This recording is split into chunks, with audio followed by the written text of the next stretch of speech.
Andrew Plitt here with AndrewPlitt.com. In this video, we are continuing to look at the basics and the foundational principles and structure of the body for Standing Post Qigong. If you have any questions about the content of this video or previous videos in this series, please put them in the comments below.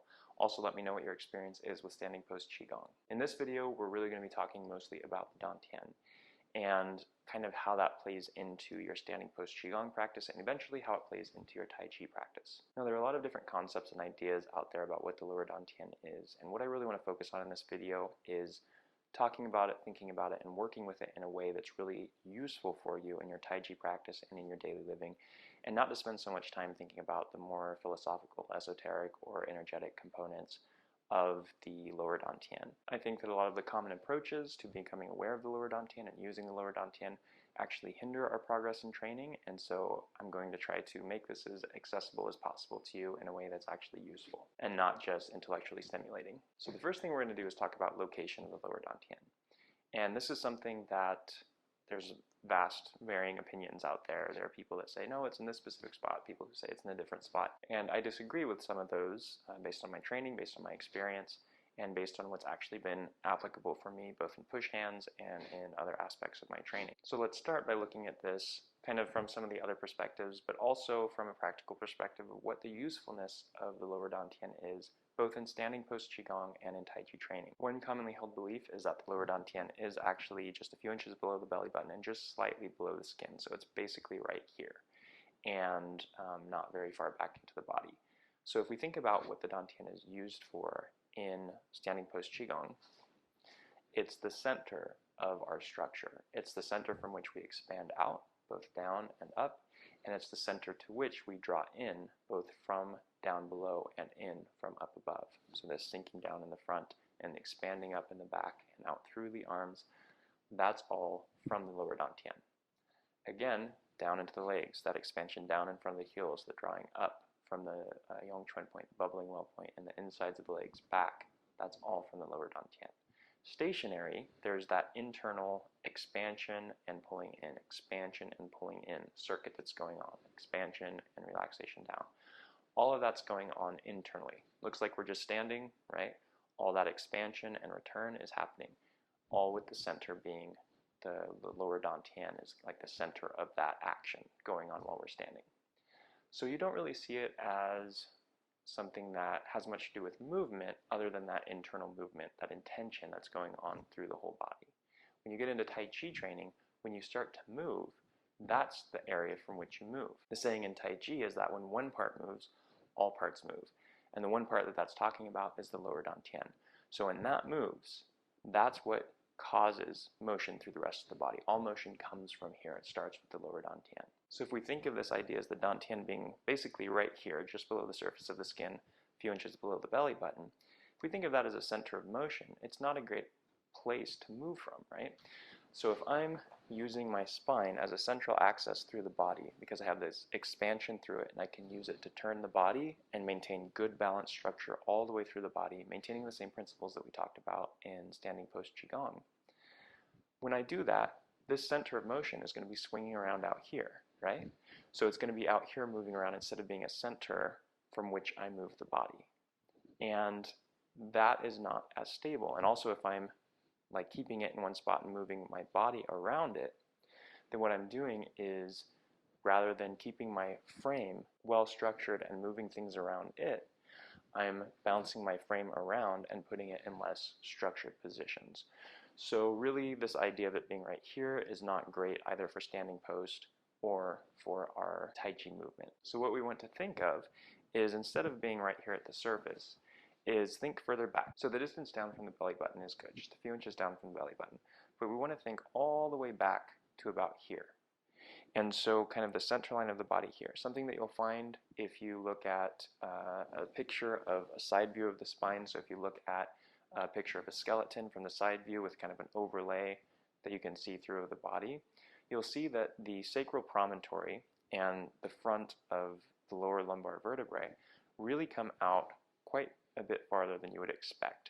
And they place everything so that if the lower Tian was sitting like right at the sacral promontory or in front of like L4, L5, it would be pretty much lined up with the middle of the body. So I disagree with the Tian being up at the front here. Really where the lower dantian is, if we think of it from a movement perspective, is basically where your center of gravity is. It's the place from which, if you control that area, you control your balance.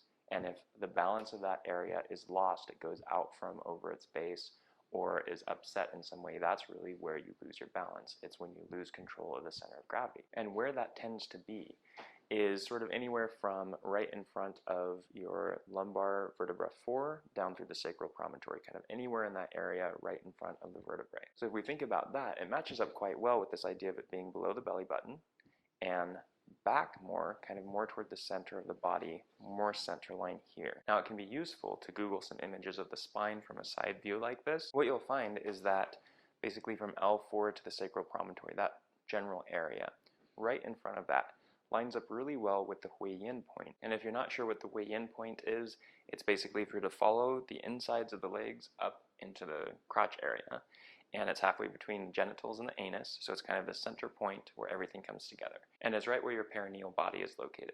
So if you're not familiar with the perineal body, you can also Google images of that and find out exactly where that's located. That's going to correspond well to your Hui Yin point. The reason that's important is it's kind of a support structure for the pelvic floor, for the viscera in the body that's sitting down in your pelvic bowl. And it's an important point to be aware of as we get into different aspects of breathing, which will come in future videos. But if you were to go straight up from there and straight in a few inches below the belly button, where those lines converge is going to be about where your lower dantian is, in the center of your lower belly. So there's different ways of thinking about how you can locate the lower dantian. So one, of course, is a couple inches down and then all the way back to about midline of the body. Another is thinking of coming up from the Hui Yin and, of course, back from a few inches below the belly button and where those converge.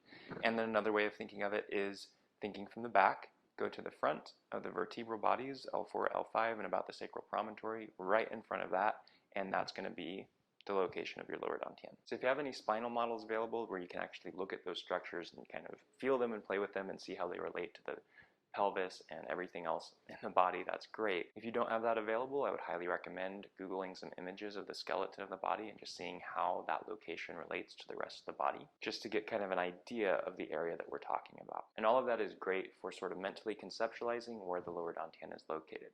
But there's also a practice that you can do to help you kind of feel where it is so that you can get your attention there more easily without trying to think, well, is that in front of my L4? Is that lined up with my Hui Yin? Like, how is all of this playing together?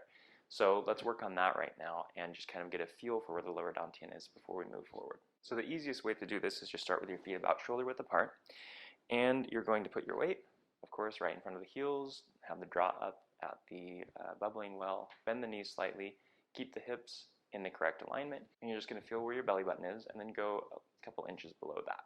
So probably right about where the belt line is. The next thing you're going to do is just make fists out of both hands, and on the center line of your body, at the level of about your belt line, you're just going to lightly tap over and over. And what you want to do is feel that force kind of going all the way back to the spine. So you don't need to hit yourself hard, but just be aware of that force going back to the spine through you. You don't want to just be thinking about the surface level. Feel deep as far as what that's doing in your body. Now the next thing you want to do is move up slightly, so up closer to the belly button, and then down a little bit lower, and you're just going to go up and down until the point where you feel where you're tapping with your hands, you both feel it back at the spine, and you feel down at the Hui Yin, you feel a push down with each tap. So just move up, move down, and then right about there, and it's going to be a little different for everybody based on your build.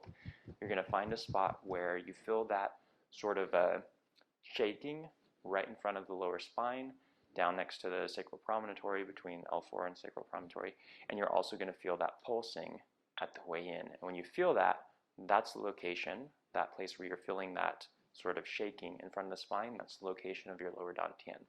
So this practice is an easier way of kind of finding the location of it, finding the level of it and the location within you. And if you're not feeling it right away, that's fine. Just keep practicing, keep working on changing the location, like up a little bit, down a little bit.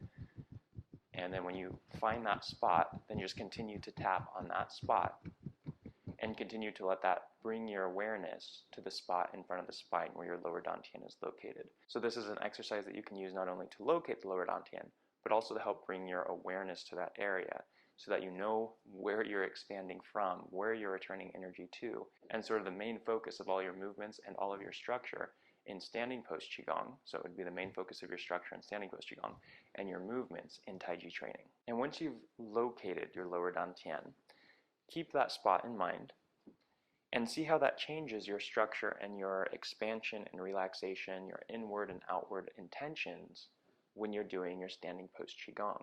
Because what it should start to feel like is all of your body structures kind of can relax and compress in on the lower dantian, and as they do that, it expands out from there, so that the support of the structures and the expansion out through the structures is all based on that lower dantian.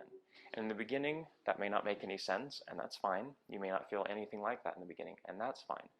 But continuing to keep the focus there, finding that spot, keeping the focus there, and allowing your expansion and your support to come from that point is what helps to change the structure and align the body so that you get the correct movement, structure, and expansion that you need for not only balanced, safe, healthy movement of the body, but also correct movement in your Taiji training. When we think about what the lower dantian is, specifically, a lot of people want to try to define it and tell you exactly what it is and make it this or that. And the description is that it's kind of an elixir field or the energy storage location, and your chi gathers there, and from there it can fill your meridians and strengthen the body.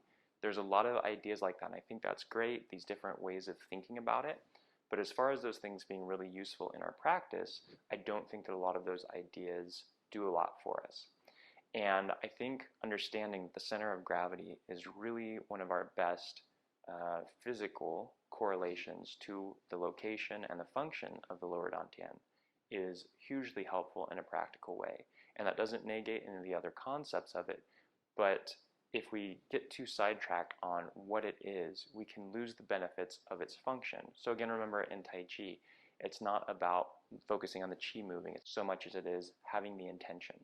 So when we have the intention at the lower dantian as the center of movement, as the center of support, as the center of expansion, that's going to give us the body structure and the movement and the frame that we need to function well in Taiji and in life. And so whether it is a center of energy, whether it is just the body's center of gravity, all those things aren't that important.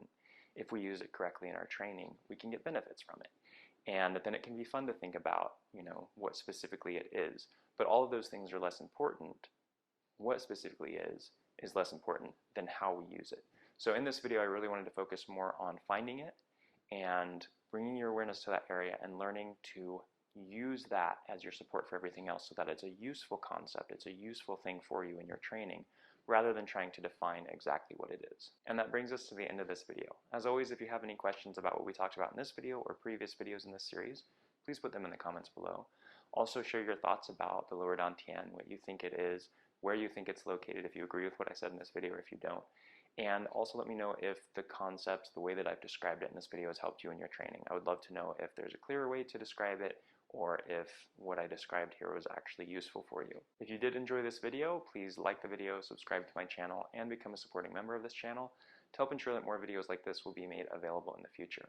I am planning to make some videos about the lower dantian that are a little bit more concept, a little bit easier to grasp. I'm going to use images and do some drawing. I've done similar videos like that in the past, more focused on the lower dantian and its location, so that maybe what we've talked about in this video might be a little bit more clear. So do stay tuned for that. By now, all of the concepts that we've talked about in previous videos should be really well established in your body as muscle memory, as habit, and so adding the component of really understanding where the lower dantian is and expanding from there should just be icing on the cake for your training, and you should see that it changes your training, it changes the way that you expand, and it changes your ability to hold your posture for longer periods of time. Stay safe and healthy out there, and as always, thank you for watching.